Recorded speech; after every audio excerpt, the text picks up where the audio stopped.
Bonjour à toutes et à tous, bienvenue dans cette nouvelle édition de À l'affiche à Cannes avec notre invité aujourd'hui, Mahamat Saleh Haroun. Bonjour. Vous êtes réalisateur tchadien, vous avez une longue histoire avec Cannes. La première fois que vous êtes venu, c'était en 2010 pour Un homme qui crie. Vous êtes revenu en 2011 comme membre du jury, plusieurs fois depuis, et notamment cette année, vous présentez Lingui, votre dernier film, un film sur les femmes et le lien. Que signifie ce terme Lingui? Lingui, en fait, c'est un précepte. Au Tchad, c'est très connu, c'est une valeur qu'on partage tous et qui consiste à s'entraider, à être solidaire, à prendre soin les uns des autres, à faire communauté, en fait. Pour qu'il y ait cohésion, il faut préserver ce Lingui-là, le développer, le partager. Et à partir du moment où quelqu'un rompt le Lingui, ce lien qui unit les gens, qui fait qu'on est pacifié, que les choses se passent correctement, et bien, c'est là qu'il y a naissance de conflit, quoi. On l'explique comme ça. Hein. Alors ce film raconte l'histoire de Amina et sa fille de 15 ans, Maria. On apprend très vite que Maria est enceinte, elle n'est pas mariée, on ne connaît pas le père et surtout, elle veut se débarrasser de cet enfant. Vous abordez forcément un sujet extrêmement tabou pour la société tchadienne qui est celle de l'avortement. Oui, absolument. Il y a beaucoup de jeunes femmes qui avortent. Il y a même des femmes mariées qui en fait, qui pratiquent l'avortement à l'insu de leur mari parce qu'à un moment donné, elles en ont marre, tout simplement, d'en avoir beaucoup. Et c'est quelque chose de tabou, c'est quelque chose qui n'est pas assumé. Et malheureusement, on a une loi qui interdit l'avortement et on a la religion qui dogmatiquement interdit aussi et contre ça. Et moi, je voulais un peu soulever cette question-là parce que c'est une question prégnante, parce que c'est une question auquel toutes les jeunes femmes font face. Et on les considère pour responsables alors qu'elles ne sont pas outillées pour en fait vivre librement leur sexualité puisqu'il n'y a pas d'éducation sexuelle. Donc quand elles tombent enceintes, elles se retrouvent toutes seules, on trouve qu'elles ont déshonoré la famille, qu'elles portent la honte sur la famille et elles se retrouvent toutes seules. Et j'ai voulu un peu être le porte-voix de ces revendications. Vous estimez que c'est votre rôle en tant que réalisateur de porter ces questions sociétales? Moi, le cinéma que j'aime, c'est ce cinéma qui est à un moment donné le porte-voix de ce qui se passe et qui provoque un peu des débats, qui n'apportent pas toujours des solutions, mais qui appellent à la responsabilité de tous ceux qui, à un moment donné, sont concernés par le sujet. Oui. Vous n'avez pas peur de provoquer quand vous abordez ces questions? Est-ce que le film va être projeté au Tchad? Est-ce que vous avez peur des réactions que ça peut entraîner? Non, pas du tout, non, parce que c'est un sujet qui est prégnant et vous savez, j'ai parlé, même pendant le tournage, on a parlé avec beaucoup de femmes. Elles attendent le film, mais vraiment avec impatience parce que ça parle d'elles et qu'elles me disent à chaque fois que j'en parle à des femmes, elles me disent « mais toi tu débarques Haroun parce que nous on vit ça depuis des années ». Et ça n'avance pas. Donc je pense que le film sera un outil. On prévoit d'organiser des projections partout au Tchad et confier même le film à des associations féminines, il y en a beaucoup, pour qu'elles en débattent et qu'elles essayent peut-être que les choses changent un peu et que les femmes puissent un peu jouir au sens propre en fait de leur liberté, quoi. Voilà, c'est important. Ouais. Il y a un autre thème que vous abordez dans le film, beaucoup plus rapidement, mais c'est quand même l'excision, avec une certaine façon aussi de traiter ce problème par les femmes pour les femmes. Ça aussi, c'est important à aborder? Elles détournent, elles ne la font pas l'excision, elles organisent et c'est une sorte de résistance souterraine comme ça. Il y a une sororité entre toutes ces filles et elles organisent et elles font croire au dominant, qui est le père en fait, que le spectacle a été fait comme il le voudrait, sauf qu'elles ne l'ont pas fait parce qu'elles sont en avance en fait d'un train sur lui.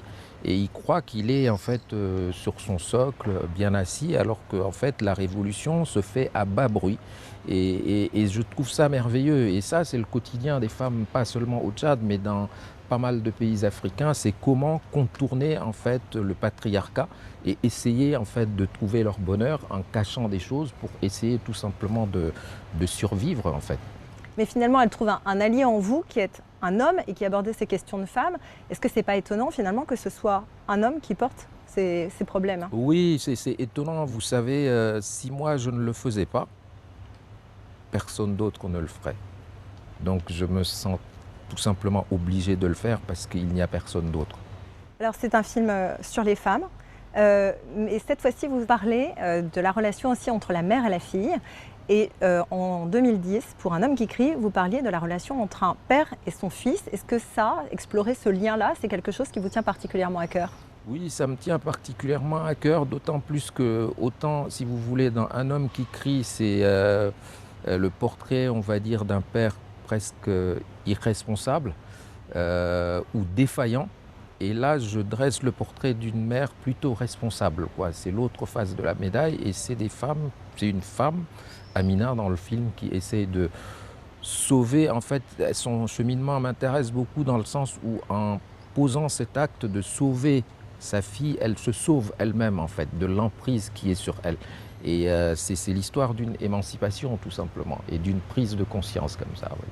Alors justement, ces deux actrices, elles forment un duo très étroit. Comment vous les avez choisies, vos comédiennes? Écoutez, à l'instinct, parce que moi, ça me fait toujours rêver, les gens qui disent qu'ils ont casté 3000 personnes, machin. Moi, j'ai pas les moyens de caster autant de personnes. Donc, Rianne, qui joue le rôle de la fille, elle était la seule, hein, que j'ai rencontrée et je trouvais qu'elle était très bien. Elle est fraîche, elle est sensible, elle a une intelligence qui m'a tout de suite séduit. Et quant à Ashwar, qui joue le rôle de la mère, en fait, elle avait fait une petite apparition dans Gris-Gris. Et je l'avais remarqué, je trouvais qu'elle avait une présence. Et quand elle a lu le scénario, elle m'a dit « Mais Amina, c'est moi ».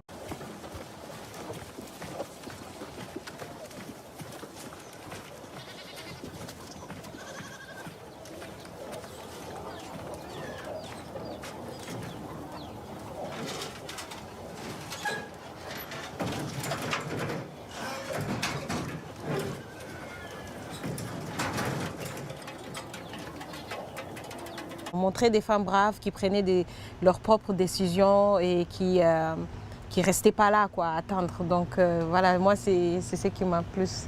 Cette histoire, elle est un peu cachée. C'est des histoires qui arrivent vraiment là-bas au Tchad. Donc d'ailleurs, un peu partout dans le monde. Moi, c'est une histoire qui me plaît, qui me touche.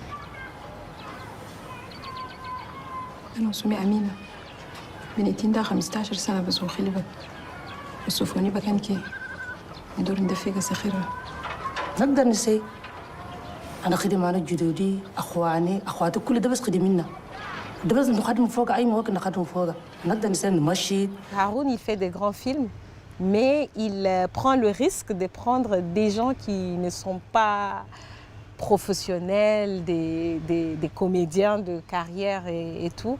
Et il sait bien le faire parce qu'il t'explique, il prend son temps pour t'expliquer, il te rappelle qu'il sait que tu n'es pas professionnel, mais que tu peux le faire.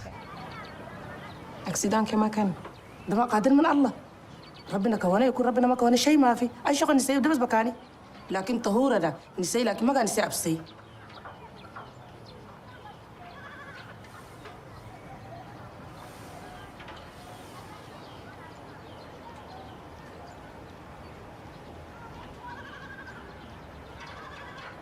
Elles sont très touchantes toutes les deux dans leur rôle. On sent une fragilité quand elles interprètent leurs personnages. Oui, je crois que ça les touche parce qu'elles portent cette mémoire-là en elles, parce qu'elles partagent ça avec d'autres femmes et elles savent que pas mal de femmes connaissent ça, quoi, malheureusement. Est-ce que vous diriez qu'il y a un lien entre votre métier actuel de réalisateur et votre formation et votre premier métier de journaliste, et que c'est une façon finalement, ce film, d'exercer un pont, de mettre un pont entre les deux?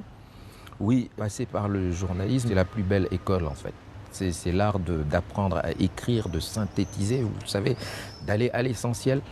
Et cette écriture-là, elle m'aide beaucoup pour l'art du récit. Tout le monde devrait faire du journalisme au moins 1 an pour en fait tout simplement devenir quelqu'un de bon. Voilà, d'exceller dans la discipline qu'on aura choisie. Ouais. En tout cas, votre film, c'est l'un des 2 seuls films africains qu'on retrouve aussi aujourd'hui en compétition. L'autre, c'est Haut et fort de Nabil Ayouch. Comment vous voyez l'avenir du cinéma africain? Je suis tout simplement optimiste quand je vois tous ces jeunes qui rêvent de faire du cinéma. Il leur manque une formation, il leur manque peut-être des moyens, mais moi je me dis que quand on veut faire quelque chose, on doit inventer les moyens avec lesquels on doit pouvoir l'exercer. Et c'est l'invention de cette économie-là qui manque. Il faut réfléchir seulement à comment inventer l'économie de son propre film, quoi. Mais je crois qu'il y a une vague qui arrive, quoi. Une dernière question sur le festival, puisqu'on est à Cannes. Vous êtes venu la première fois en 2010, vous êtes revenu en 2011, plusieurs fois depuis. Quel lien vous entretenez avec Cannes? Qu'est-ce que ça représente, ce festival, pour vous? À Cannes, pour moi, ça représente le sommet de la montagne, hein. C'est le lieu de toutes les émotions, c'est le lieu de toutes les visibilités et c'est le lieu où les films comme les miens en fait ont besoin d'être parce que c'est là qu'ils sont visibles, c'est l'écran mondial en fait.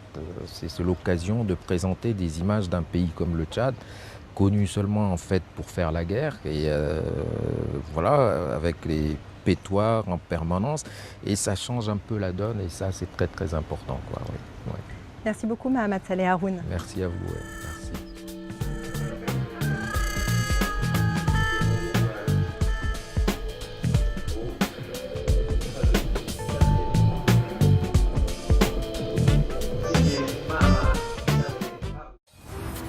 En mer, loin des regards, le chantier Nord Stream 2 bat son plein. La Russie et l'Allemagne souhaitent terminer au plus vite ce gazoduc qui doit les relier, mais d'autres font tout pour l'empêcher d'aboutir. Des ONG écologistes, l'Europe, l'Ukraine ou encore les États-Unis sont partis en guerre contre ce projet aussi économique que géopolitique. Reporter, à voir sur France 24 et sur France24.com.